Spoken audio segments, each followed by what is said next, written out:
Hello everyone, আসসালামু আলাইকুম। কি অবস্থা সবার? আই হোপ সকলেই অনেক বেশি ভালো আছেন। তো গতকাল ছিল ঈদের দ্বিতীয় দিন, আর ঈদের দ্বিতীয় দিন আমাদের চুয়াডাঙ্গা জেলার কয়টা জায়গায় ঘুরলাম সে সকল বিষয়গুলোই আপনাদের মাঝে তুলে ধরবো। আপনাদের সাথে রয়েছে আমি আশরাফ আহমেদ। গাইস, ঈদ মানে খুশি, ঈদ মানে আনন্দ, আর সে আনন্দ বাড়িয়ে দেয় যদি একটা বাইক থাকে। আমার মতো যারা পাবলিক রয়েছে তাদের জন্য ঈদটা অন্যরকম। বলতে চাচ্ছিলাম যাদের বাইক নেই। তো শেষমেশ পেয়েছি এই বাইকটা। এটা নিয়েই আজকে ছোটো ভাই সাইদুর আর আমি ঘুরবো আমাদের চুয়াডাঙ্গার বেশ কয়েকটা বিনোদন কেন্দ্র। তো এই জন্য চলে এসেছি তেল নিতে। তেল উঠিয়ে আবারও রওনা দিলাম ভ্রমণের উদ্দেশ্যে। আমার কাছে মনে হয় কোনো জিনিস নাই এই ভেবে আপসেট করা ঠিক নয়। আপনার কাছে যা আছে সেটা নিয়েই বেরিয়ে পড়ুন, হোক না পাখি ভ্যান, হোক না সাইকেল কিংবা মোটর সাইকেল। আপনি যখন আপনার জেলার সুন্দর সুন্দর জায়গাগুলো ঘুরে দেখবেন তখন আপনার কাছে এমনিতেই ভালো লাগবে আপনার জেলাকে, ভালো লাগবে পুরো বাংলাদেশকে। আর এর মাঝে আমি যখন একটু সুযোগ পাই আমার জেলা চুয়াডাঙ্গাকে ঘুরে দেখার চেষ্টা করি, সেই সঙ্গে আপনাদেরকেও দেখাই। যারা আমার ভিডিওগুলো পছন্দ করেন তাদের জন্য অনেক অনেক ভালোবাসা।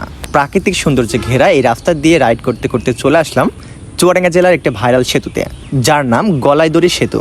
তো এই ব্রিজের একটা রিলস আপলোড করেছিলাম। অনেকেই জানতে চাচ্ছিলেন এই ব্রিজটার নাম গলাইদড়ি কেন হয়েছে। লোকে মুখে শোনা যায় এই ব্রিজের কাছেই নাকি একজন ব্যক্তি গলায় দড়ি দিয়েছিল, যার কারণে ব্রিজের নাম গলাইদড়ি। তো এই কথাটার কতটা সত্যতা রয়েছে তো আপনারা যারা এখানে থাকেন তারাই ভালো বলতে পারবেন। তো যাদের বাসা রুদ্রনগরে তারা একটু কমেন্ট করে জানাবেন।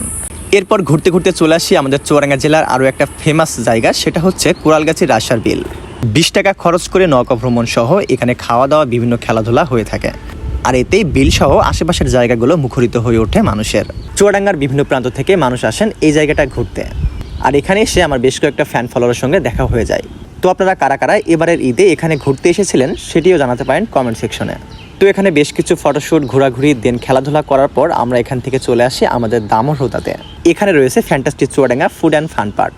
যেহেতু আসতে আসতে রাত হয়ে গিয়েছিল আর রাতে কিন্তু প্রচুর ভিড় ছিল এই পার্কটিতে। এই পার্কে ঢোকার এন্ট্রি ফি হচ্ছে 20 টাকা। পার্কটি তেমন বড় না হলেও মানুষের আনাগোনা কিন্তু বেশ। বাচ্চাদের জন্য আছে বেশ কয়েকটা রাইড এবং খাবার জন্য রয়েছে বেশ কয়েকটা ক্যাফে অ্যান্ড রেস্টুরেন্ট। তো এই ছিল আমার ঈদের সেকেন্ড ডে। তো আপনাদের কাছে ভিডিওটা কেমন লাগলো অবশ্যই কমেন্টে জানাবেন। সেই সঙ্গে চুয়াডাঙ্গাবাসী হলে অবশ্যই ভিডিওটি শেয়ার করে সবাইকে দেখার সুযোগ করে দিবেন।